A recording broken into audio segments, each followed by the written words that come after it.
Alright, so let me explain to you about this food grower. It's my 5th prototype, so I'm going to sketch it out for you. I haven't had the time yet to build the 5th prototype, but I built 4 of them already. So when I build it, I'll record the footage, which should still happen this year. And but right now I've got already plenty of footage of the previous prototypes, and I'll just give you the refinements of the 5th prototype here on the board. Of what's working, what's not working, what can be tweaked, and so on. So the first thing is understand the mechanics. So let me just give you a little sketch here. Alright, so you've got this square drum. Okay, that's the standard IBC flow bin. Okay, you obviously cut the top part off, so you've got open space here. Okay, and you can probably take one of these bars down, or not. You can leave the little bars to the original height. You can always add some sticks to that for tomato plants. Okay, then basically we're gonna cut little slits, and I've got footage of all of that. So you got the sides are 1.2 meters by 1 meter. The first change is that we're gonna put the 1.2 meter towards the sun and not the 1 meter. So, and the reason for that is that you can have the right side and the left side, and then the front big side, which is going to give you an extra, almost, extra space to grow food. And then on the south side, you've got this also wider side, on the shady side, that you're going to put 5 trays of wheatgrass or microgreens, 5 trays across and probably 4 or 5 trays down. So you're going to have 25 trays on the shady side of microgreens, automatic irrigation, and okay, in the center, this is the other change. Instead of doing fancy pipes or PVC pieces that only professional companies can do, you're going to use a 150 liter blue plastic barrel. You can get them maybe in green, whatever colors, but 150 liters is not too big, but it's big enough that you can just keep on chucking the kitchen waste into it without fuss. And just remember, there is no oils, no citrus, no onion, no meat, no fish, and nothing funny, nothing that can, because those things, as you see from Natalie's video on worms, the oils and fish and meat, they breed mites, and mites eat the worm eggs, so you don't want that. So in the center, you're going to have this blue drum. It's going to go all the way to the floor. It comes with a lid, and that lid and the lid, you can let me draw the lid for you here. Sorry.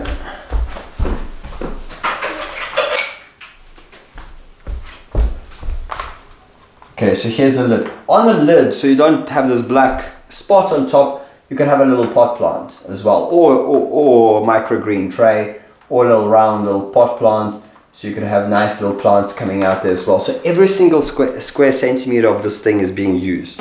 Okay, and then obviously on the sides you cut these slits, and then you stick in a wooden pipe or 75 millimeter pipe. You heat them up, and I showed in the video. You stick in a pipe, you extrude it, and then you have a wet cold cloth, you put it on, and then it freezes in that shape very quickly. Otherwise you have to wait a long time for it to cool down, and that wet cloth just works like a bomb.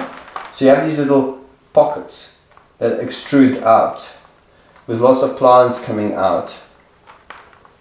Okay, we're still figuring out the plants, but like your sages and your herbs that don't like water, they should be up on top, and things that like to be more water closer to the bottom. Obviously on the sunny side, all your prime vegetables that like that. The tomatoes, we will get to all the vegetables now, but I just, and the tomatoes would go on top. You could put 4 sticks up and even create a little cage if you need. And then you could have tomatoes growing up that cage as well. Okay, so I'm making a little mess of this. There's our box. So that's a possibility. And then your tomatoes can, but also keep them on a shady side so they don't overshade the rest of the plant. So anything tall, definitely on the shadier side. Anything shorter on the front side. Okay. But let's talk about the mechanics. So you've got you've got the blue drum. In the blue drum, we're going to stick in a 25 mil pipe, 25 millimeter diameter pipe.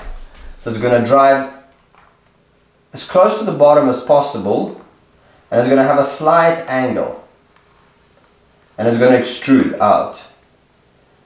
Okay, so you'll just need to play in terms of the distances and measuring tape, and you'll need to cut a hole there, you need to cut a hole there. You drill a hole in with a drill bit, and then use jigsaw. You go and you cut it out. Measure 7 times, cut once. Okay. The reason for the angle is that you're going to have earthworm tea.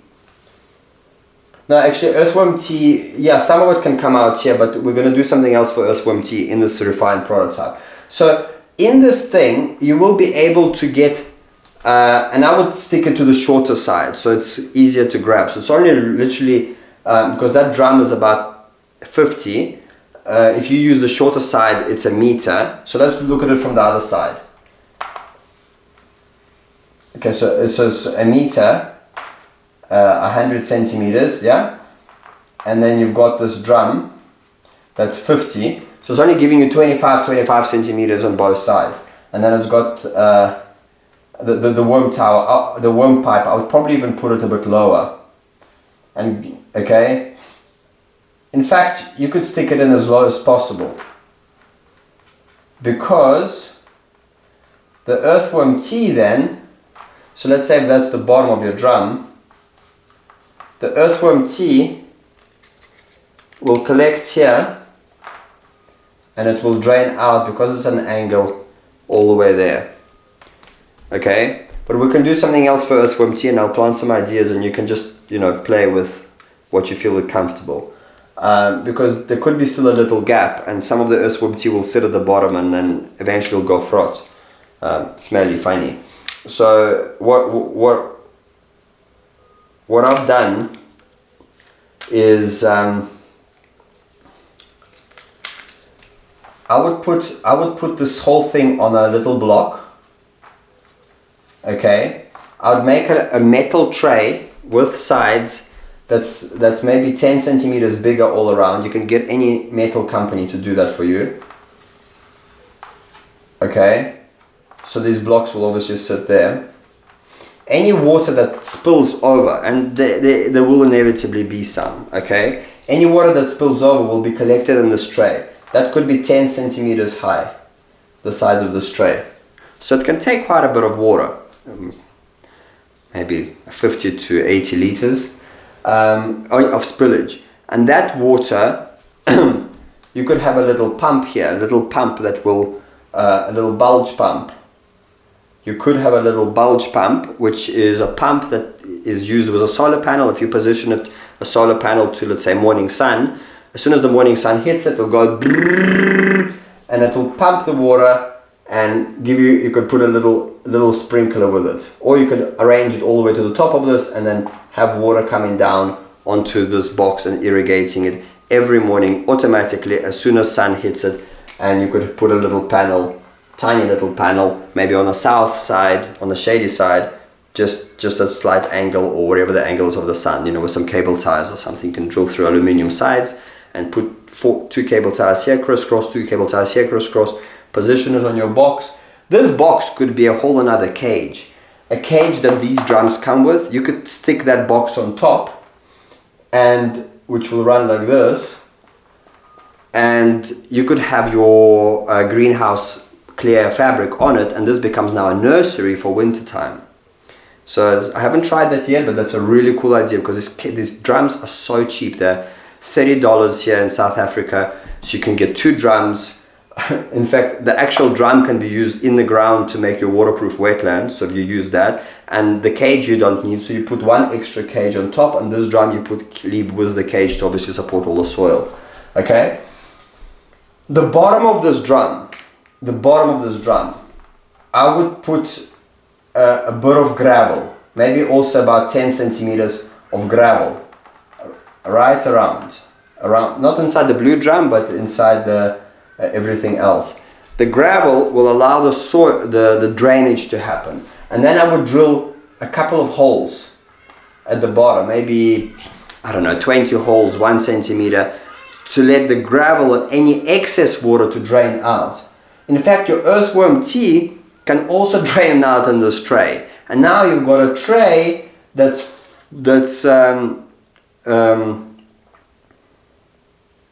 the tray that's full of fertilized rich liquid, and so that doesn't start to smell. And I'm sorry I'm layering it up for you, but just ideas, I mean, they're just actually coming to me right now. But so that doesn't start to smell. You could put also some gravel at the bottom, maybe bottom 5 centimeters of gravel, and you could plant some additional plants in there, like some wetland plants, or you could put a bit of sand on top. You could put maybe 3 centimeters of sand on top, and this is all new, that's why I'm showing you videos of this. So 5 centimeters of gravel, or even 7 centimeters of gravel and 3 centimeters of sand, and that could be your little propagation nursery where you do your cuttings. That's a cool idea, because cuttings, they don't need sunlight, and they will just give you roots and germinate in that rich soil. And obviously always plan for an overflow, because you don't want this now tray to start being so full of water the cuttings go rotten. So maybe halfway, just at the line of the gravel, or maybe halfway, I'd have a little overflow, drill a little hole, put a little screw-in tank connector with thread, just 15 millimeter, the smallest tank connector you can get, the 15 millimeter, and then you can run a pipe to your garden. So should that tray ever get too much, then it will just, excess will drain out. But now that doesn't leave you much water for the pump, okay?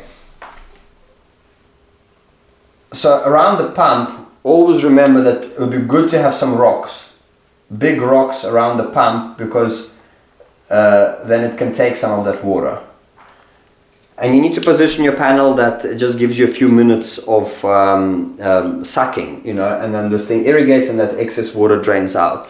Now, if you can get clever, you can make this tray a little bit higher. Maybe even, let's say these blocks are 20 centimeters. So make this tray also 20 centimeters. This way, you could cover the blocks, you don't see them. You'll have enough water for the pump. I'd say you'll need at least 15 centimeters or 10 centimeters of water for the pump. Make sure around the pump, maybe a center 70 by 70 centimeters is full of chunky rocks to allow water to just percolate straight to the pump. So you've got the pump here, you've got a water level now higher, maybe at 15 centimeters you've got water level, and you've got your pump sitting here with irrigation line to the top. You've got your cuttings all positioned here on the sides, because obviously you can't get under the square drum. And you could even plant some other short plants there, and maybe even stick in a grow lamp, so if you want, which can also be powered by the same solar panels. Just ideas. Look, this is brand new material. You guys will also need to play a bit here. I've got 4 prototypes, and I'll show you the video of how I've constructed it. But you also need to just put a bit of love and energy, and you'll figure it out. So just to recap, a 20 centimeter tray, galvanized tray, which will rust, by the way, so I would put maybe a sheet of plastic in it, or then it could be a wooden box with 2 layers of plastic. Don't nail the plastic to the box, because that makes it obviously not watertight. So a wooden box, size 1.4 by 1.2 will give you 10 centimeters all around gap for your cuttings. At about 13 centimeters, I'd put the overflow. At 13 centimeters I'd put overflow, and up until 13 centimeters I'd put gravel as well. So all of this 13 centimeters will be gravel. Then you could put 5 centimeters of sand and 2 centimeters of soil. So it will all look like soil, but at the end of and you can do your cuttings now, it will have water at the bottom. and this pumps water, and any excess drips out back in here. You could put a toilet valve here on the side, which will automatically fill the tray, and it'll always be full from your tap. So the pump will, as soon as the sun hits it, the pump will irrigate it and excess will drain out, and when evaporation takes its place and the water level goes down, there is a toilet valve which you can check from the biochar filter, so your toilet valve does not implode with rocks and gravel. So you do little brick entrance, and I've got great details on the biochar filter, and you've got a little ball valve there that basically tells the pipe that's coming in from your tap this thing is at a good level. So that's something, and I'd love to see your pictures of this, so it would be really great. So there is some refinement. So just to recap, instead of the PVC fancy pipe with a sideways chute which I had, which comes out at 45 degree, none of that. Blue barrel, you open the lid here, obviously the cage, you make sure the cage is maybe on cable ties that can be easily flipped, but that will interfere with your tomatoes. So you need to play with that, but that's more for winter, the cage. I think tomatoes, they just need 4 sticks, you know, and then they can do their thing. And then in winter you can take those sticks off and you can put the cage on, and the cage must obviously be able to flip open, close and open, and the cage is covered in your plastic. Also, again, you can stitch it, and you make sure you use the plastic, clear plastic with mesh, because it doesn't rip at all. And then you can just use a bit of wire. You cut the wire at an angle, so you make it like a needle, and you just stitch with the wire, and then it's done. You know, one sheet to go all the way around, and this roof, you can just stitch that with wire, the roof piece. It doesn't have to be anything super watertight, just as long as it keeps the warmth in. So just to recap, a drum here, a piece of pipe which will go out with a lid, and then you open the lid, and then you can get your compost. Whether you use your hand with gloves, because it can, you know, it won't smell. I mean, once the compost is ready, there's no smell. Otherwise, there is these things called drywall screws, and they go in flat, and when you try and pull them out, they open up. If you could develop something like this from an engineer, maybe on a little spring that you push in, it closes, and when you pull out, it opens up. That way you can have this tool that you push in and out, and then it gets compost out for you. But it's really, that distance here is 25 centimeters, 30 centimeters, maybe to the end of the drum, 50, 60, 70 centimeters to the end of the drum. So you could easily have a long glove, and you could get that compost out with your hand. Otherwise, develop that tool, or you could have that pipe going right through like I did on my previous model, and you could have a special like tool pushy thing that you can just, a metal rod with a handle, and then at the end like a round plate that welded, and then you can just push the compost out, right out. And as you push the compost, obviously it will drop down, so you can add more. And obviously you're gonna fire that up with some good Australian red composting worms, not earthworms, but composting worms. They eat grass clippings and kitchen waste, and no onion, no fish, no no citrus, no salt, no oil, and they breed like rabbits, and they multiply every 2 weeks, and that's what we got there. They're like brilliant. In my garden tour, me holding a whole handful of those guys, that's them, and they just breed like mad. So that's the basics. I know it's a bit of a rough drawing, but I did explain it to you. So let me take you on a actual, you know, outdoor, and we're gonna build this thing. On top you're gonna have sprinklers. You'll see there's sprinklers that with drippers that come out, because you know, these pockets, okay, they come out, they go in rows, because there's these metal bars running, yes, and then you've got these, that's where your planters are. So I put little drippers just above each one. And I'll show you how I did that. So you push a small screwdriver into the pipe, and you just insert a sprinkler exactly where that line is. So it just feeds that thing, and then the sprinkler has a little control. You just turn it more flow, turn it less flow. And then on the south side, which is, if we're doing, you've got these trays. There's a standard trays, and it's a simple bracket that clips into the cage easily. It's got like a little bendy hook, and then it clips into the cage, and you've got, you know, loads of these,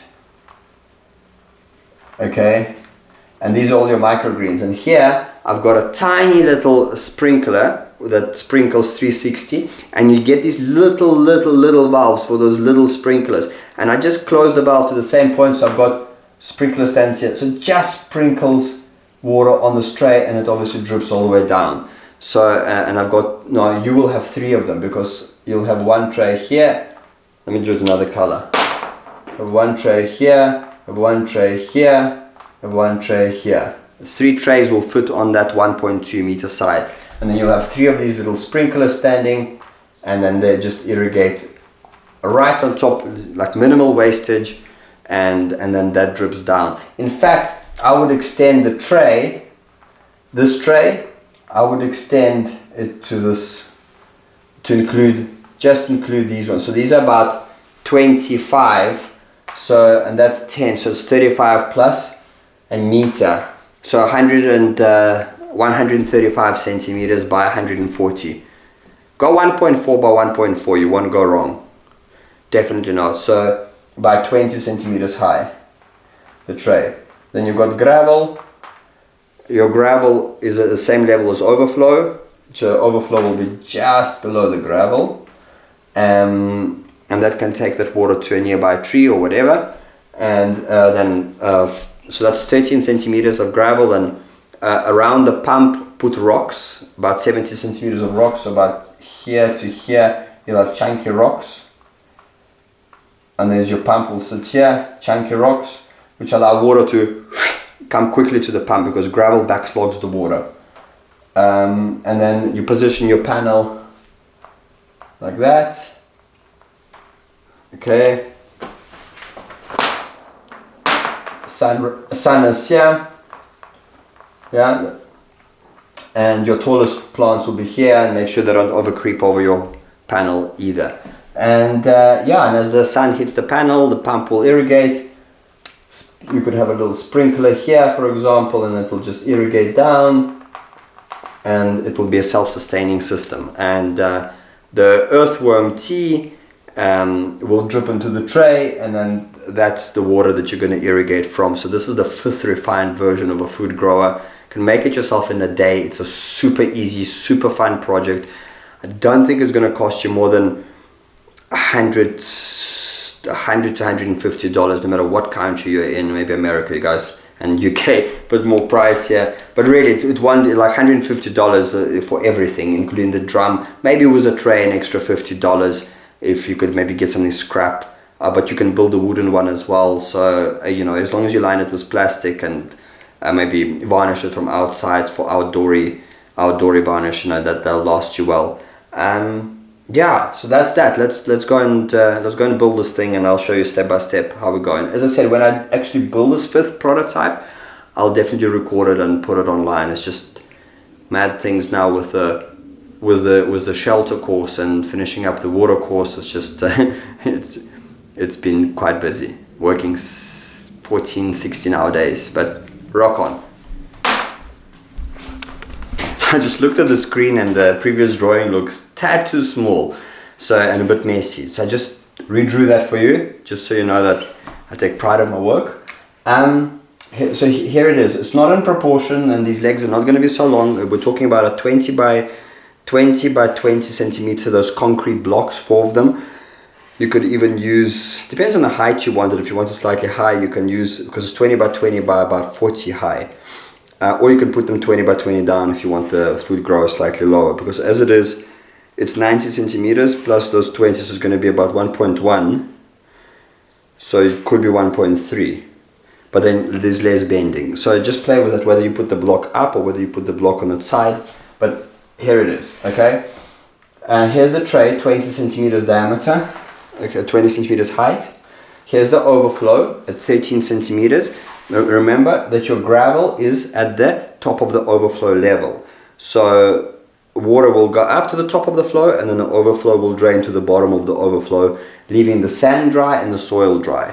Well, you know, so sand and soil will make sure that if there's any smell or leachate, as we call it, from this drum, by the way, you need to have some holes drilled in there as well. So you know the leachate can go down, and I'd put a bitumen cloth. I'd put a bitumen cloth, geotextile cloth, right at the bottom here, underneath the drum, and that will make sure that the worms and soil and the compost doesn't fall down, but it will let the you know, the leachate to go down. So lots of holes, maybe like 30 holes, about 2 centimeters diameter. You know, if I give you a top view of the drum, it'll be a lid like this, and there'll be little holes like this all over. And then you're going to put your cloth. Yeah? And it's also something I didn't just thought of it now, actually. Now these things are continuously evolving. Okay, so that will allow for the earthworm tea to drip out. Okay, mixed with all that water, which is at the level of the bottom of the overflow. The gravel is to the top of the flow. I'm recommending 13 centimeters. You can maybe even push it to 15. Why not? Then you'll have more water there. Then the pump sits there. So there's one challenge. And I think I would actually move this entire pump scenario to the side. And I know it sounds like I don't know what I'm doing, but I do, and I'm thinking it aloud, and that's why it sounds crazy. But the reason that you want to move your pump to the side, so should the pump ever break, so all these rocks are going to be here. Should the pump ever break, you can easily take it out of here. So what I would actually do, this is what I would do. I would put a 110 mil pipe, like we did in the wetland, going all the way down. Okay, I'd put rocks all over here, maybe about 40 centimeters all around that pipe. I'd put big rocks, chunky rocks, which will allow the water to go in. I'd drill 20 mil holes around the pipe, like we're doing in the wetland, in the constructed wetland, same story. Maybe, yeah, up to the level of 15 centimeters, lots of holes. Cover that with geotextile, so the roots don't go and block up the pipe. And then I'd stick the pump there, and if it ever goes, you can just grab the pump. It's a little thing, it's a little bulge, it's called a bulge pump. It's about that size, little thing. And then from there you could run an irrigation line along the side, and you know, off it goes. Okay, that will be actually your best choice, because should the pump ever break, you can maintain it. If it's in the middle, you're gonna have to empty the entire drum, remove it, which is a big jolt. So this is for maintenance purposes. So that's actually the reason why I'm redrawing this for you, and I didn't even realize it. So I have the pump on the side. Yeah, so about 40 centimeters of rocks. I explained that. So that's 15 of gravel and 15 of water. Your overflow is at 15. Then 3 centimeters of sand, and then 2 centimeters of soil, and that will act as a biological filter, keeping all the smell within the structure and not letting it escape out, and so nothing will smell. And that's a side view. Here's your tray. It will be 1.4 by 1.4, 1400 millimeters, because it was that being 1 meter, with these trays being 25, so it's 125 plus 10 overlap here, plus, you know, a 5 centimeter overlap there, and then you've got a nice guaranteed thing that will not going to lose water. So my thing, when we irrigate too much, the water leaks out, you know. So this tray would be definitely a version 5 perfection. So here we go. There's on the south side, on the shady side, or on your tomato pole, you could have the solar panel that faces the morning sun, and then as the sun hits it, little panel this size, maybe 30 by 30, 40 by 40. Just size it correctly to your bilge pump.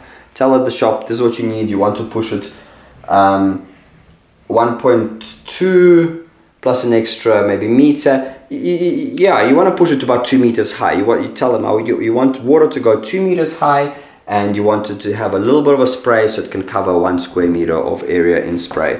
You could do that, or you don't have to have spray. You could have your drippers, as in my training. You could have drippers running just below the soil level. That's probably will be even better. But then still the pump will need to have a little bit of a push to get those drippers to push out. But the drippers that I'm talking about, they don't restrict water. It's not like a little drip. You can open them up to go, they're like little squirts, and they actually go out. You know, the drippers will run along your lines of plants. Yeah? So have a look at all the videos, and they're coming straight after this, and I hope you're going to build a really nice food grower. Rock on.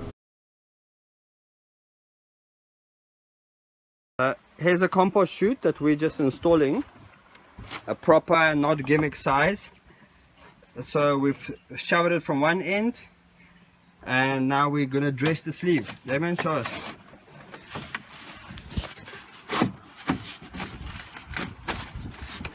and that's how we keep it, you know, compost from falling out. Yeah.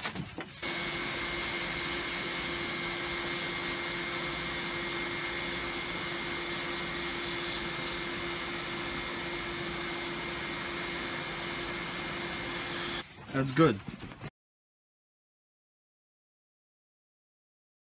So there is a new hole that we made, and now what we're going to show you is this compost chute, which was a pricey piece of equipment.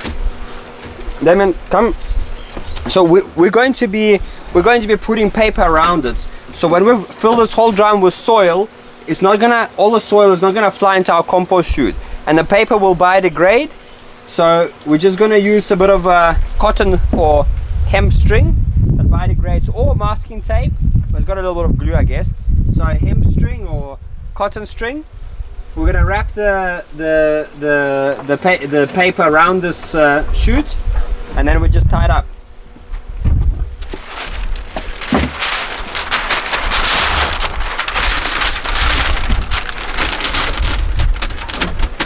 Okay, hold this one, Damien.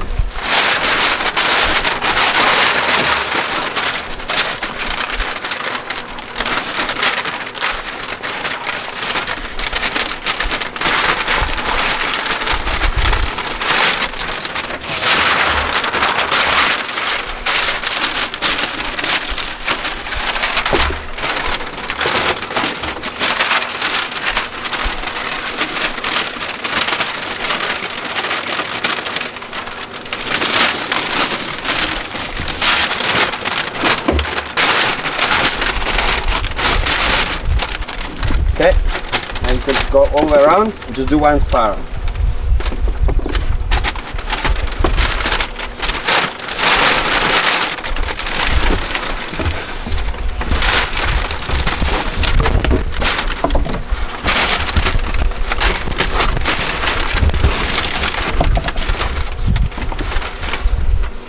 Yeah.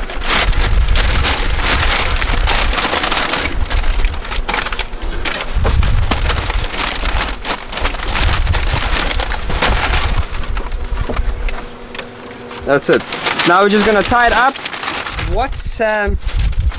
There is a cheaper way to build this compost chute using a blue drum. To do a similar thing, we're just cutting out 50mm holes all around, and you just do it with a blue drum. It's $10–15 for a second-hand drum.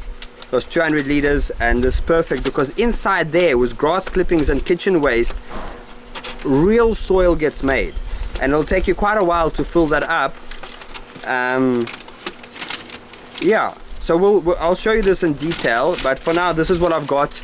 I had this pipe made. It was quite a fancy piece of equipment because it has a sideways chute, so I can still have this top thing to plant more things into it, more plants, and that's why I had to have a side chute going sideways out.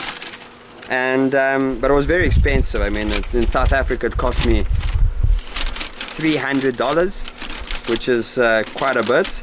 I mean, a drum you can get for $10–15 and do it yourself, same thing, but then you can't have that top pretty thing above it unless you keep on moving it in and on and off.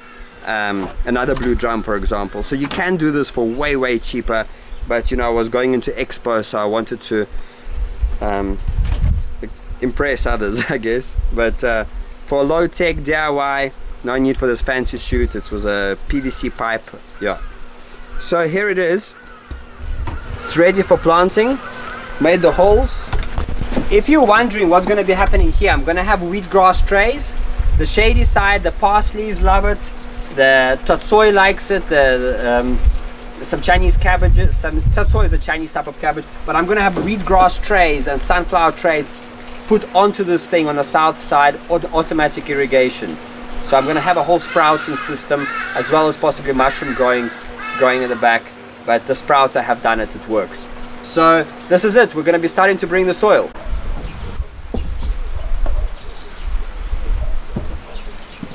Hi, Alosha here, and yeah, so I've got the food grower. Today I'm going to show you how I'm going to inoculate it with earthworms.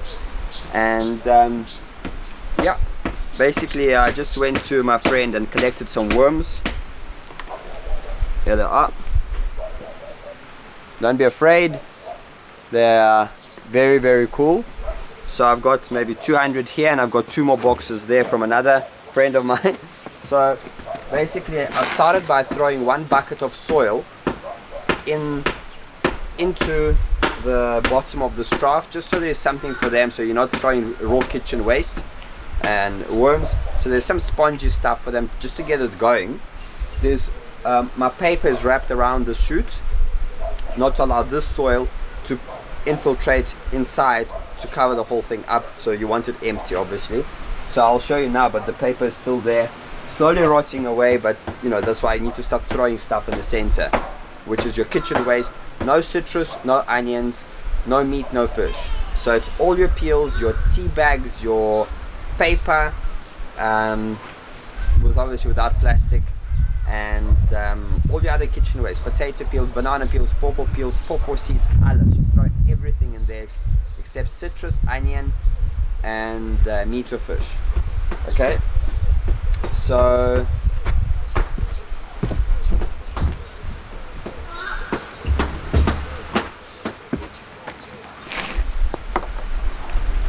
yeah, just gonna throw it in.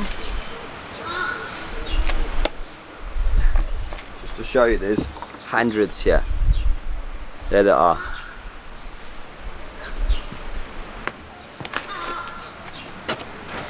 Okay. Gonna throw in 1 more box. Okay. Then I'm gonna throw some kitchen waste. With the water is fine. So when you rinse out the tea from the flask or teapot, I throw it all in the kitchen waste. Throw it in there. It's gonna mix with earthworm juice, and then I've got the little drain pipe here for the earthworm tea, which you can put back over. So it's all good, just like that. All your kitchen scraps. Okay. And then I'm gonna throw 1 last box of earthworms. Look at that. It's lovely. These are real. These are the hard workers. Okay.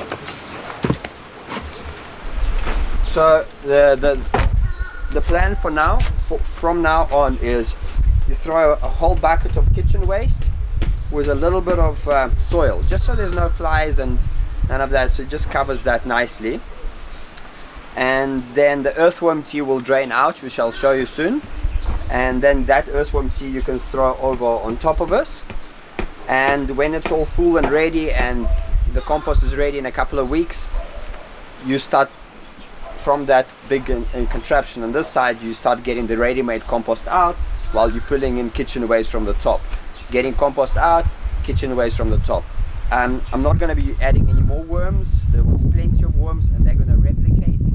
They're going to probably quadruple in volume within a month, and then it'll just extend until this whole thing will be covered in plenty of worms. As long as there's food, they'll just replicate. And worms can eat twice the amount of their body weight in 1 day. So if the worm weighs a gram, he'll eat 2 grams of food. I think 1 gram of food in 1 day. So you'll eat the entire body weight, and what he makes comes out on the backside. Unlike us humans who make poo, the earthworm's poo is soil. Ready made, delicious organic soil. That's what comes out of the backside of earthworm. They dig the soil up, they eat the kitchen waste, and they poop out organic soil. So that's why you'll have excess, which you could spread on top, because sometimes this sinks. But once you full up here, you can start using that compost anywhere else. It'll be amazing organic soil using your waste. No more worms added. Just add in kitchen waste and a little bit of soil, and yeah. Let me show you the drainage.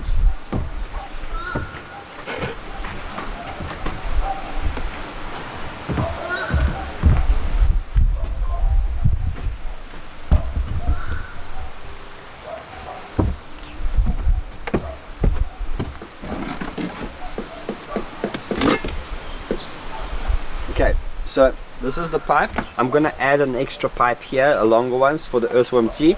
I'm gonna put a bit of a mesh here so this doesn't get blocked up with stuff.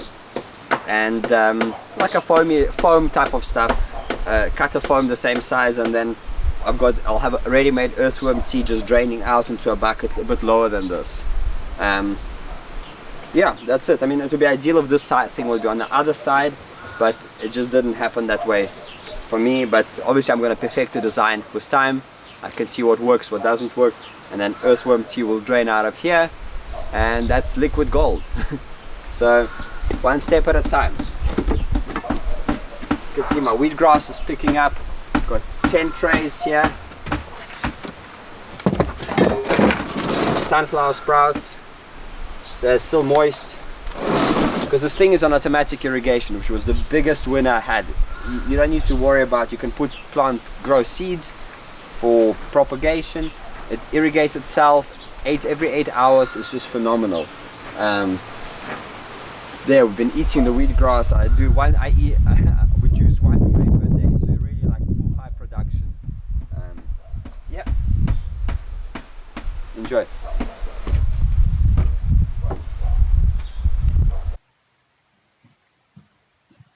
So here's some good compost from the kitchen.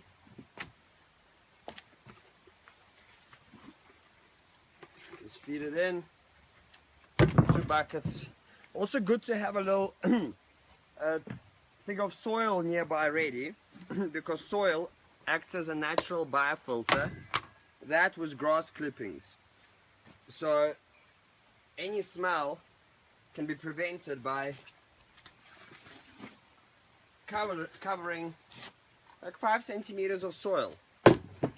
So just gonna use a tray prepped here, chuck it in.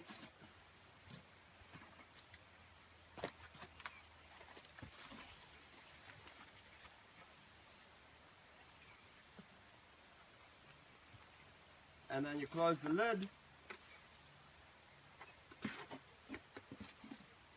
You don't even need a lid if you have soil.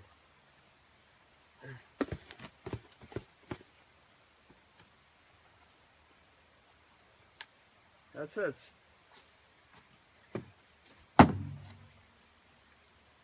That's the feeding of the towel basically. So I see the mistake we made here, the holes go past, the drum goes past and then the holes on the side for the worms to come out so they can interact and poop into this main drum is higher than the soil. And obviously I can see compost there, which is not good, but you know, all of these mistakes will be prevented in the 5th prototype that I will be teaching you extensively how to do, learning all these mistakes through trial and error.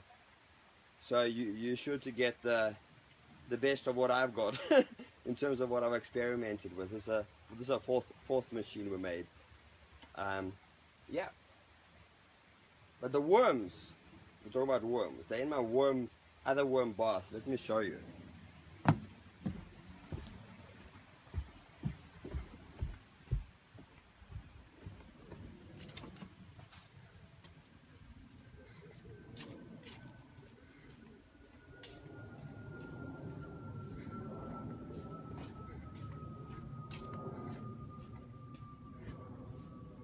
Alright, let's set you guys up here.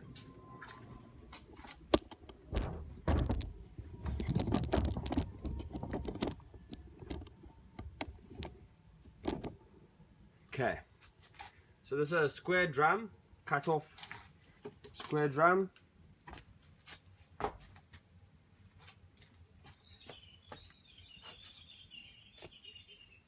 So yeah, put some blocks around, so let's find those guys.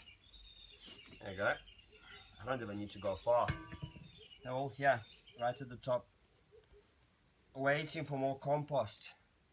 Look at that. So I don't want to walk on that. I don't want to compress them. They're quite happy. I'll just give you one handful.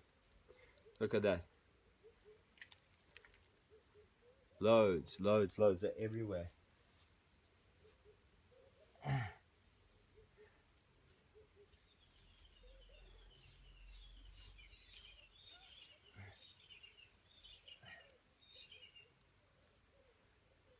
Look at that.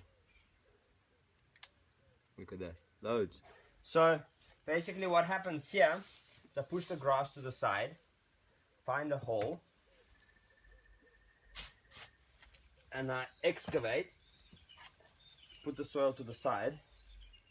See, there's some still old compost. Look how they're attacking the butternuts. That's a mango pip. So they are loving it. They are loving it. And oh wow, there's over 5,000 eggs on this mango pip. I don't know if you can see, but all these little dots.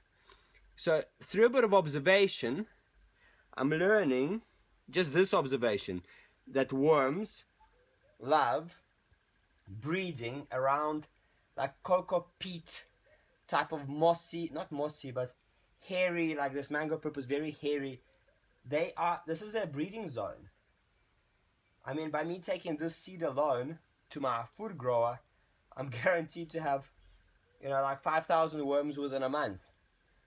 So that's the abundance. Look at all these eggs. I mean, I don't know if this camera can see, but look at that. So how I feed them is I move this to the side. Okay.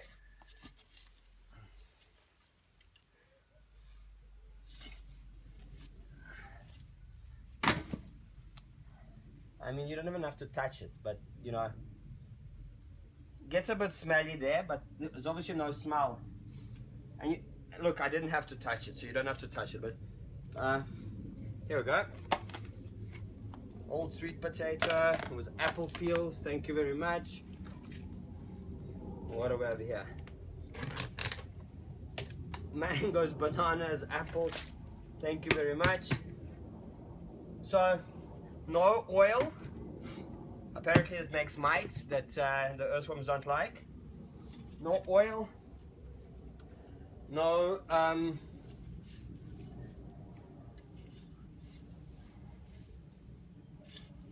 no meat, no fish.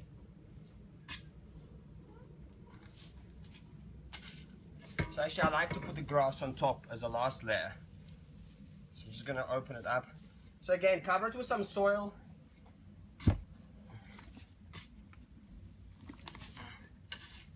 Instantly the smell disappears. No problem. Okay? And then I just, to make them happy, put the grass clippings back on. Also, just keeps them moist and very, very happy. That's it. That's the worm bath. So what's going to be happening here? Obviously, it'll get to a point where it's quite full. So I'll shave a layer and spread it around my garden, and then I can keep on topping up more.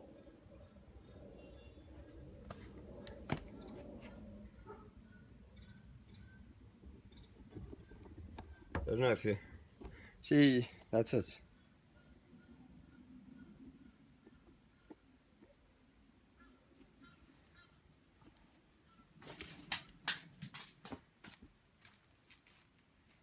So there's the worm bath.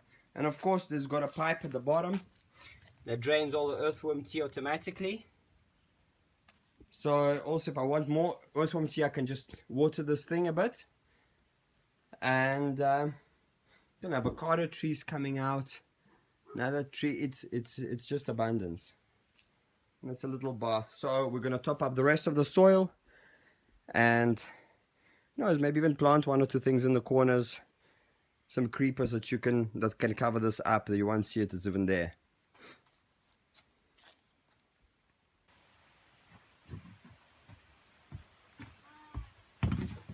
Hey, so this morning I'm going to be harvesting some earthworm castings compost from the bottom.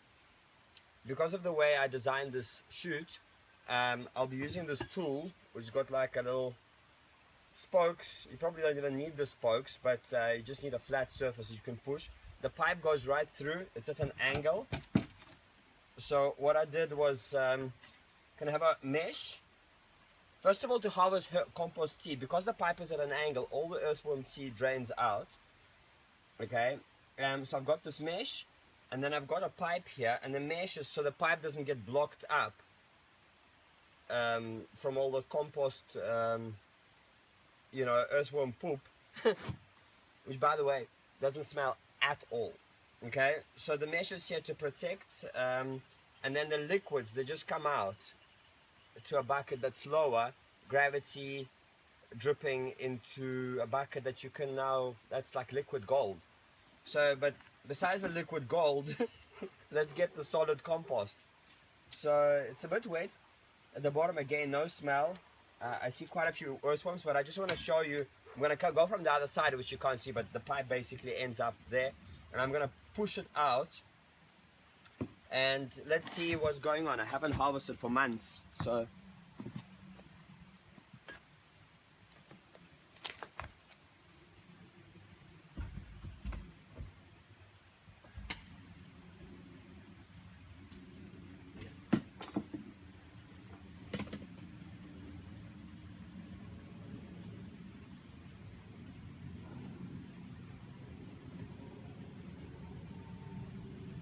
need to give a bit of a push.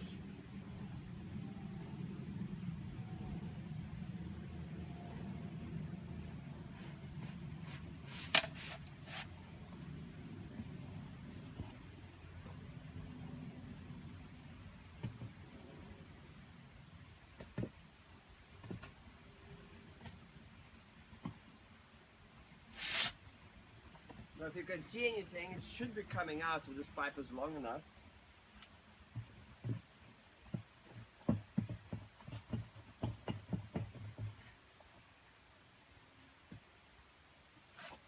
Okay, let's go have a look.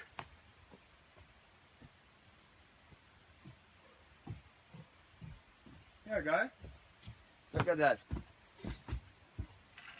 Okay, so that's pure, I'd say, it's pure diamonds. So if you make the pipe, that pushing thing long enough, it will obviously all end up here. So for you to be able to put compost from top, and then obviously a little bit of soil so it doesn't smell, you need to be harvesting from the bottom. Because as you harvest, it just comes down. There's not a lot of earthworms here because they're all at the top. Let's see if that theory works.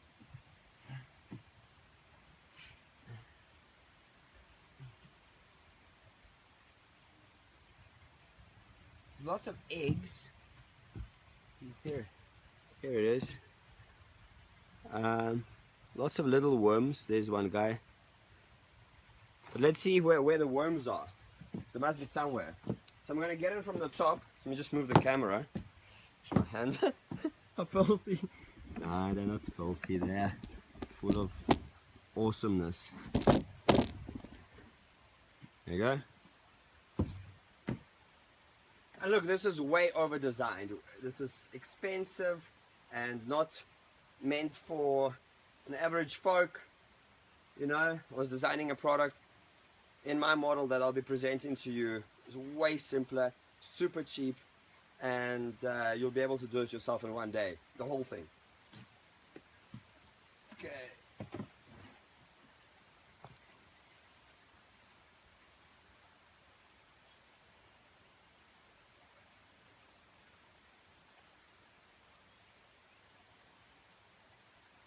You know, they're somewhere. I'm not gonna look for them in a hurry, but do one.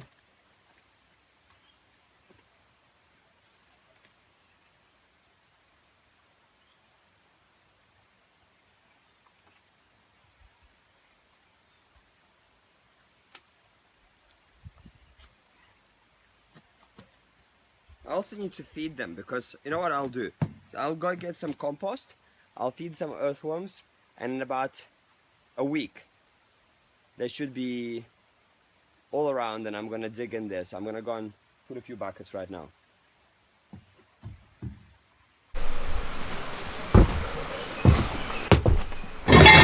So through all my tinkering, I realized that the sponge as a filter doesn't hold. So this is a compost chute. So I just put a piece of this cloth, and it's catching the earthworm poo and the debris and whatever else, and make sure that it's covered completely. And there's my earthworm tea being drained. Obviously, if this is standing on 4 concrete blocks, the bucket can be right there and you don't need this fancy stuff. But the bottom line is that my earthworm tea is draining. Let me show you where it goes.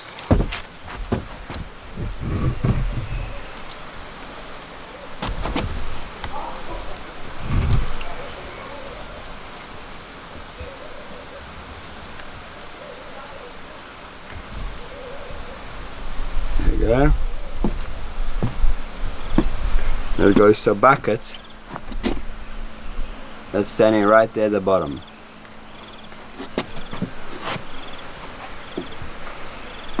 From a food growing machine. So just experimenting, but I'm gonna get it right. This is my fourth prototype.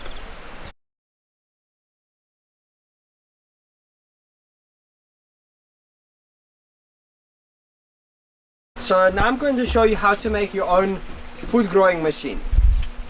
So starts with a drum. You can use a jigsaw, which is that machine that goes okay.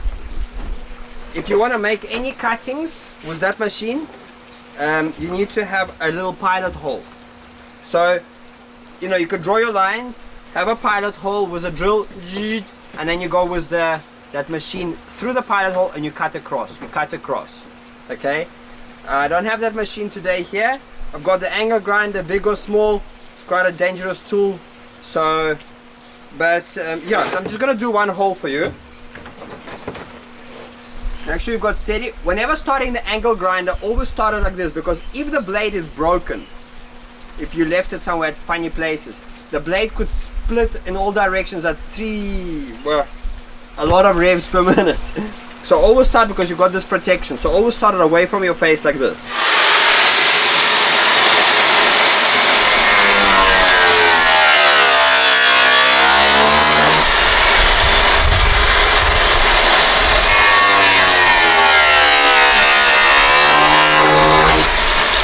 Now that we've got 2 holes, or 1 hole, okay, then we come with our gas torch.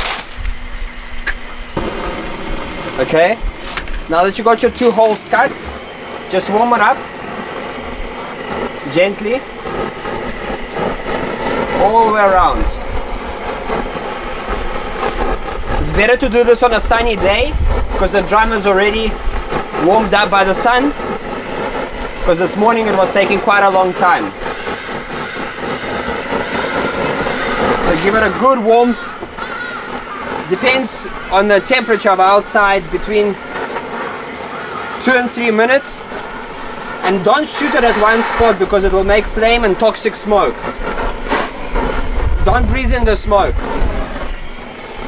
So rather go from a bit further away and gently moving it around and around, warming up the whole area.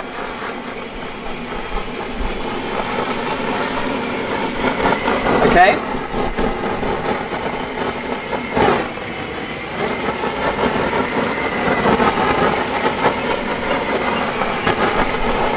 Let's try this. Got a little log with a little nugget or some piece that pull it through. There we go. You could accelerate the pace by putting a wet cloth to set it, but yeah, then the hole will set real quick if you've got a wet cloth. That's it. Once it's set, you're gonna have a beautiful hole that will allow a nice big vegetable to grow. I'm using a 12 centimeter, maybe even 15 centimeter log, but 10 to 12 would be better. Yeah, and you make them 1 per section, 2 on the top section, depends on your drum what you get. I managed to squeeze some holes into the sides here, and yeah, so here's the wet cloth. Nice cold wet cloth. Then we bring me a bucket. So I use it to cool it down, especially the corners here. Have a bucket nearby if you're working fast. Nice and wet.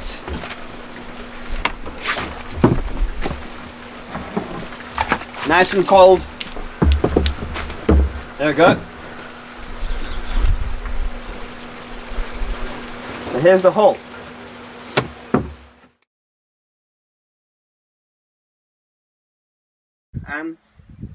I'm going to show you the drip irrigation system for that food growing machine that we have created. Okay, so this guy will ideally go under mulch. Obviously you can cover it with a bit of soil, but you know, I've done it as an afterthought. If you're wondering why it's a bit mucky, I actually had it all installed, it was working, but I wasn't happy with the growth of vegetables.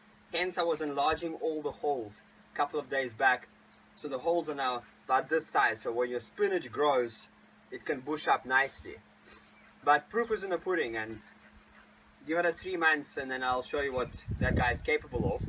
So it had a wetland at the bottom, that green drum, part of a 5,000 litre tank, and the trough had gravel, and that was cleaning the water from the bath. The bath water came directly, it cleaned itself, and then it irrigated itself, and that's why it has a filter that will stop the drippers and the sprinklers it will stop them from clogging. Okay, so you get two types of sprinklers.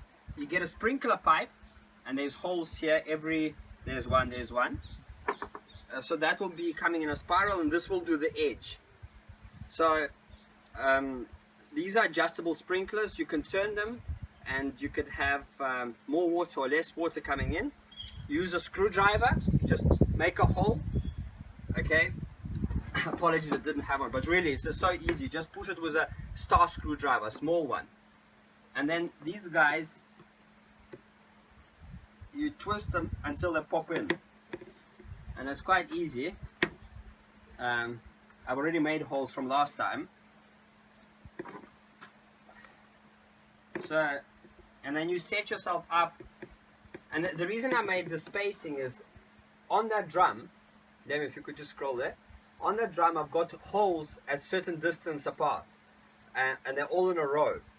So I've made these sprinklers to feed an entire row of plants. So that's why the sprinklers are in a certain space. Drip irrigation, as Israeli people have proven, is the best and the most efficient way to irrigate. All of this is under mulch, under soil, under mulch. There's no wastage, no evaporation. They just feed the roots, and that's exactly what the plants need, especially in the dry conditions or when you want to save water. And I just want to show you one more piece. If you made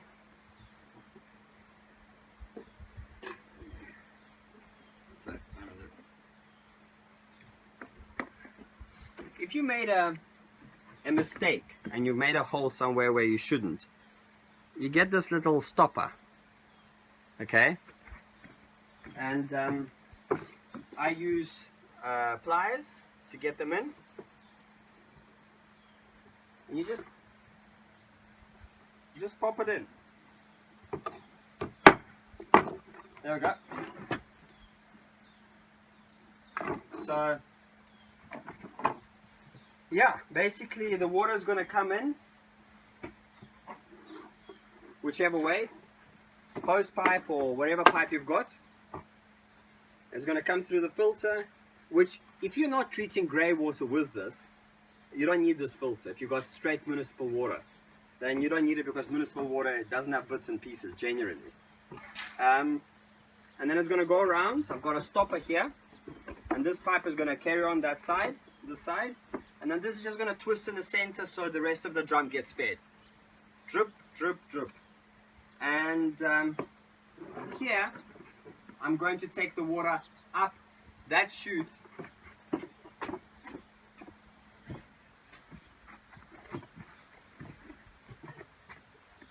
into this pipe. Here, I cut it off here. So it's going to come into this pipe, and it's going to go up the chute to that little sprinkler, and I'll just direct it so it will irrigate this entire thing. So we'll have plants here, and we'll obviously have our plants here, and then just one more thing, there is an extra irrigation pipe here. If you're wondering what that is for, that will stand here and feed all these trays automatically on a timer. The whole thing will irrigate twice a day. You don't even need to worry about it, and your wheatgrass and everything will just carry on. All you need to do is spread it, put the cardboard, and leave it alone. And that will do its thing automatically, and then 6 days later you come in and you harvest. So that's the idea, like a food growing machine. The idea here is to have a mushroom growing bag in the shade, maybe 2. We had these manufactured reasonably badly. We did it ourselves, but so how they work is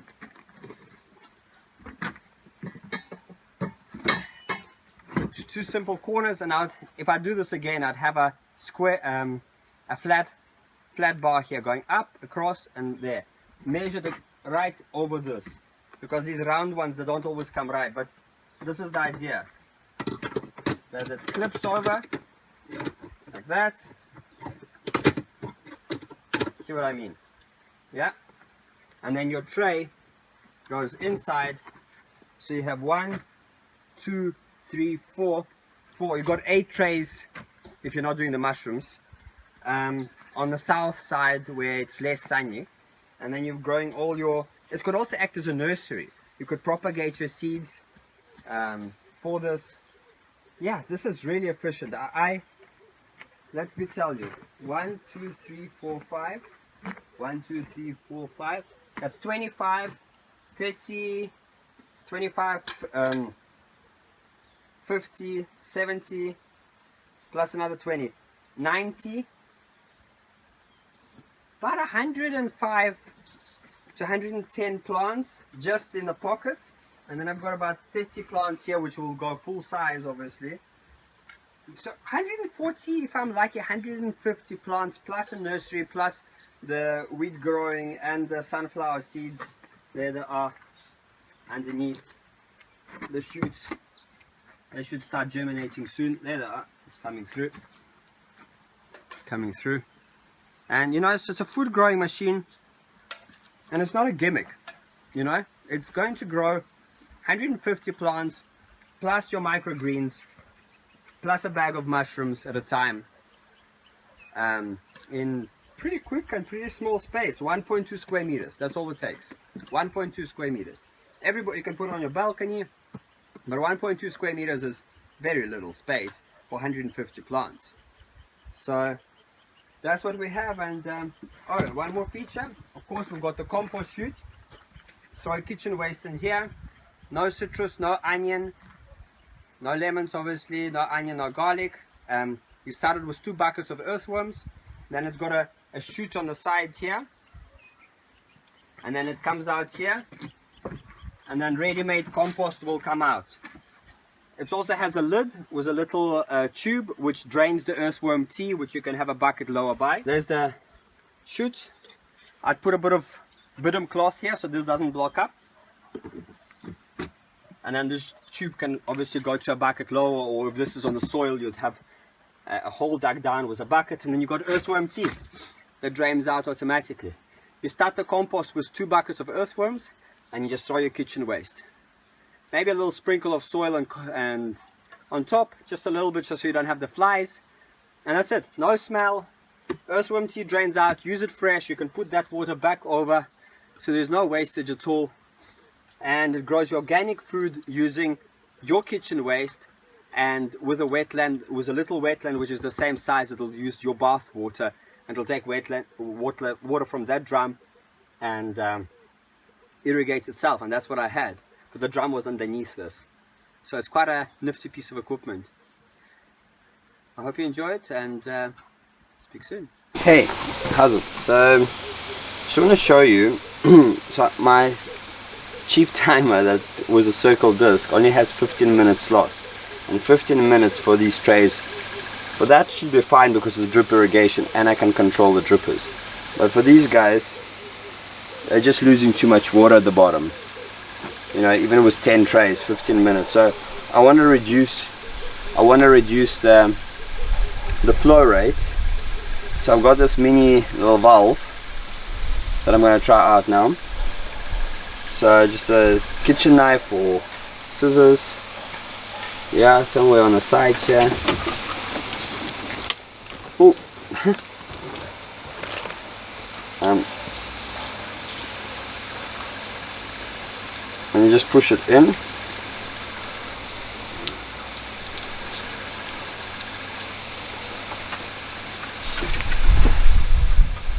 Yeah, you push it in from the other side.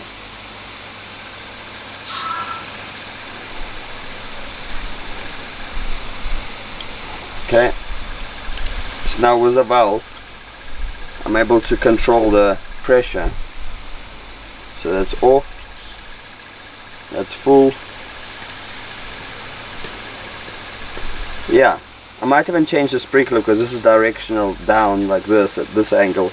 I might even put the sprinkler that goes flat, and by reducing the flow I'll still have the spread of the tray, and yeah, at the same time, yeah, let me do that right now.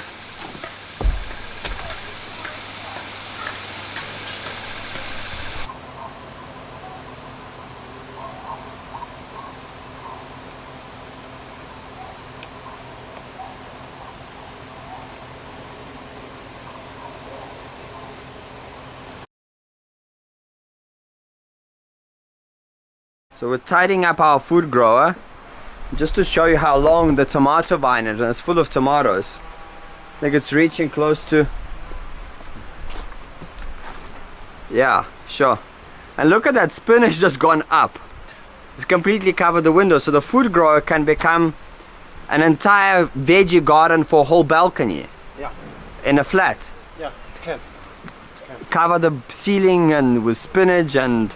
Definitely it can. Yeah, it's awesome. So we're just tidying it up, and we... Tafatso, you could even run a few sticks here, here, here, here, and let them run along. Like this. Why not? Yeah. Yeah.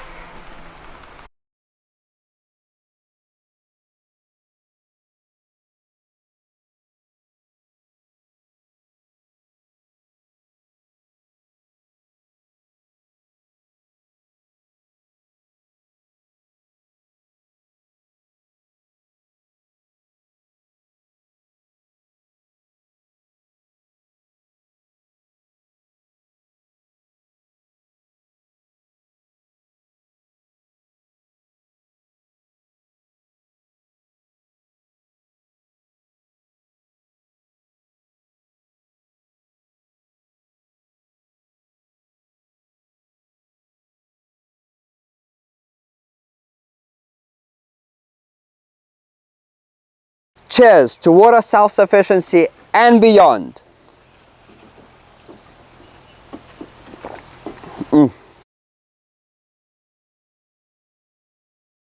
Voila, it's that easy.